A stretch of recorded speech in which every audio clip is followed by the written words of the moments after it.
Convicciones. Breves miradas a la verdad.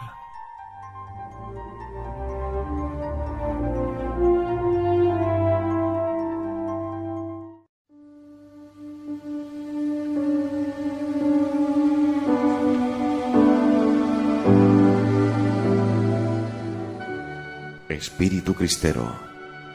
En vano buscaremos una ideología cristera, pues, en el sentido moderno del término, esta no existe. Los cristeros no tienen ideología, no tienen una estructura artificial, idealista, preconcebida por algún ideólogo más o menos brillante, en la que la realidad debe encajar a toda costa. Pero esto no significa que sus cabezas estuvieran huecas. Al contrario, sus ideas y opiniones son de un valor sorprendente. Lo que ocurre es que los cristeros no son hijos de la modernidad, sino que su mentalidad es claramente premoderna, profundamente arraigada en el espíritu de la cristiandad. Es en este sentido en el que se puede hablar de espíritu cristero. A menudo se ha querido presentar el movimiento cristero desde una perspectiva moderna. Los ligueros afirman que los cristeros combaten a los bolcheviques y los revolucionarios los acusan de ser guardias blancos, dirigidos por sus amos. Esta visión ideologizada y distorsionada oculta una realidad mucho más sencilla y al mismo tiempo grandiosa. El campesino mexicano, 90% del país en aquellos años, tiene una percepción directa de la revolución.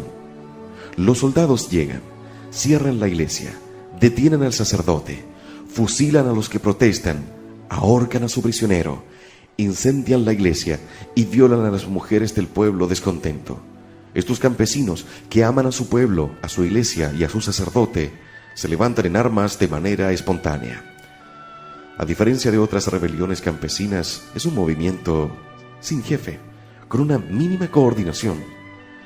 Es, en palabras de John Mayer, la guerra de un pueblo de macabeos contra sus dirigentes, su estado y su ejército. El componente religioso es, pues, la esencia misma del alzamiento cristero. Su raíz hay que buscarla en un cristianismo mexicano sólidamente estructurado en cuanto a los conocimientos y enraizado en la práctica dominical y la frecuentación de los sacramentos. Y si en la Vendée no se puede ignorar el papel crucial de la evangelización llevada a cabo por San Luis María Grignion de Montfort, en la cristiada también podemos obviar que la fe de la que se nutre es en gran parte del futuro de la segunda oleada apostólica en México a partir de 1860, en la que destacan los franciscanos en Colima y los jesuitas en el Gran Nayar. El apodo que dieron los federales a los rebeldes, los Cristos Reyes, los cristeros, es particularmente acertado, incidiendo en lo más nuclear. México fue el primero en celebrar la solemnidad de Cristo Rey en 1914. El 11 de enero, las multitudes gritaron por primera vez: ¡Viva Cristo Rey! Finalmente, Pío XI instaura en 1925 la festividad de Cristo Rey para responder a la corriente que se ha iniciado en México y que marcará la vida de los cristianos en nuestro siglo, con especial relevancia en la cruzada que pocos años más tarde estalla en España. Para penetrar en la realidad del movimiento cristero, volvamos nuestra mirada al modo en que se vive la fe en este período. La vida religiosa durante la cristiada, lejos de enfriarse por la falta de clero, vive un período de grandes frutos. En las zonas controladas por los cristeros, los sacerdotes trabajan sin impedimentos. En otros lugares, son los seglares los encargados de, según el obispo de Zacatecas, mantener organizadas y fervorosas las asociaciones piadosas, catequizar a los niños, promover los actos del culto divino, celebrar con solemnidad inusitada las grandes fiestas litúrgicas como las de Corpus Christi. En cada casa hay un altar del Sagrado Corazón y de noche las gentes se reúnen en la iglesia para rezar el rosario. La misa es el acontecimiento esencial, ya que la Eucaristía es la que contiene todo su sentido a la lucha emprendida. Misa diaria, misa de acción de gracias tras una victoria, misa por el descanso del alma de los difuntos, misa solemne de tropa, a la que acude la población y en la que los soldados rinden homenaje al Santísimo Sacramento. Solemnidades extraordinarias de la Semana Santa, vivida con un nuevo fervor en la experiencia de la Pasión, grandes fiestas eucarísticas y cristológicas, la más grande de las cuales es la festividad de Cristo Rey. En los campamentos cristeros, cuando lo permiten las circunstancias, el Santísimo Sacramento está expuesto y los soldados practican la adoración perpetua. La fe del pueblo se mantiene, así, firme a lo largo del conflicto. La afluencia de fieles a la Basílica de la Virgen de Guadalupe es incluso superior a los años anteriores.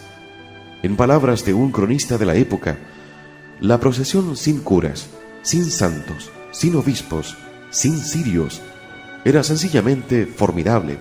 Era la marcha de un pueblo. La cristiada tiene una dimensión martirial evidente. Existe en los escritos y testimonios de cristeros una clara vocación al martirio, visto como una gracia, como un desagravio por los pecados cometidos, como una colaboración en la venida del reinado de Cristo. Es significativa al respecto la oración compuesta por Anacleto González Flores, que terminaba con las siguientes palabras: Madre Santa de Guadalupe, acompaña en su agonía a este pobre pecador. Concédeme que mi último grito en la tierra y mi primer cántico en el cielo sea: ¡Viva Cristo Rey!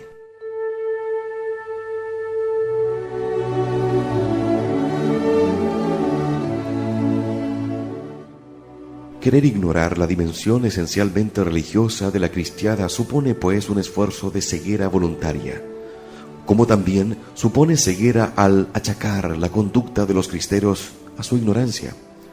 Si a menudo nos encontramos ante jefes analfabetos que han de dictar sus órdenes y proclamas, el mito de su ignorancia se desvanece al atender a los contenidos de las mismas. En ellas descubrimos reminiscencias medievales y renacentistas, producto de una arraigada cultura oral, que van desde el catecismo del padre Ripalda hasta los libros de caballería. Esta cultura firmemente asentada en el conocimiento de la Biblia hace que, por ejemplo, Juana de Arco o Carlomagno y los 12 pares de Francia sean personajes familiares del campesino mexicano.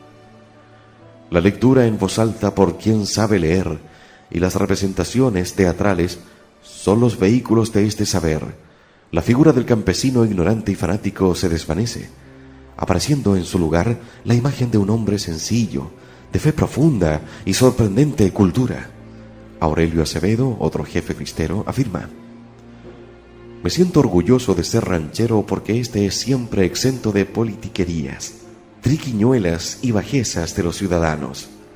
El modo de ser ranchero es ajeno a la hipocresía y doblez de la política de las ciudades. Profundizando en la mentalidad de los cristeros, su imagen del gobierno es unánime. El gobierno de Calles es visto como perseguidor de la Iglesia, perseguidor por protestante y masón. Que el gobierno esté dominado por la más anticlerical y sectaria masonería es algo que nadie duda en aquel momento. En cuanto al epíteto de protestante, recoge tanto la promoción gubernamental de sectas venidas del norte del Río Grande para debilitar a la Iglesia como el hecho innegable de que el gobierno es sostenido y apoyado por Estados Unidos. Norteamérica representa el enemigo que ha invadido la nación, anexionándose importantes regiones mexicanas en 1848, hecho que perdura en la memoria colectiva. De ahí a la conciencia de que, en su lucha eminentemente religiosa, también existía un fundamento patriótico. De hecho, la bandera tricolor con la Virgen de Guadalupe es blandida por los cristeros, mientras que el ejército federal suele enarbolar banderas rojas y negras, esto es, con los colores revolucionarios.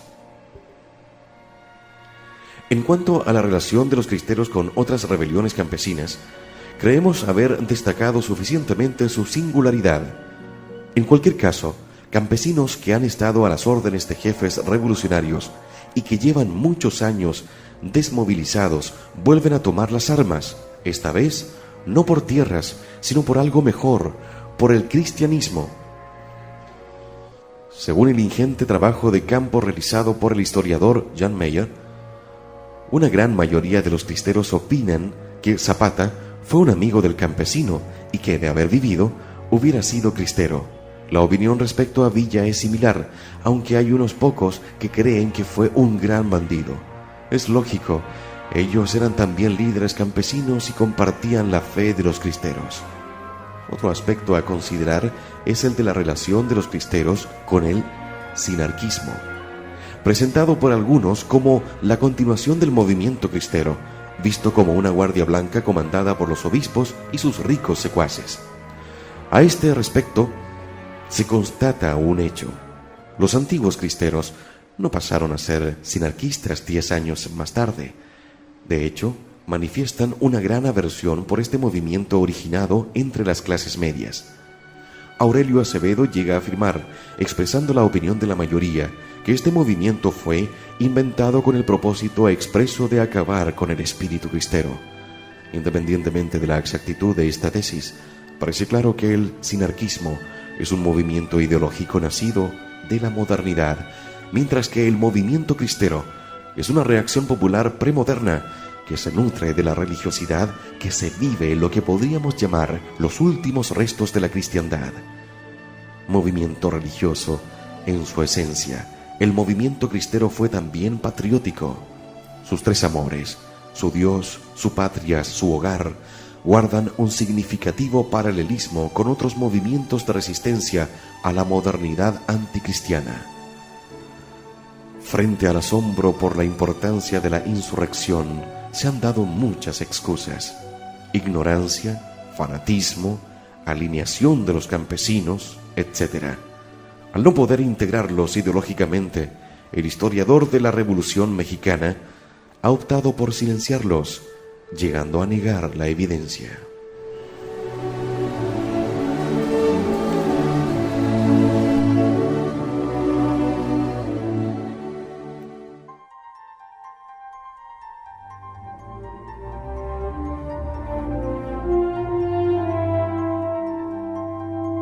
Convicciones. Breves miradas a la verdad.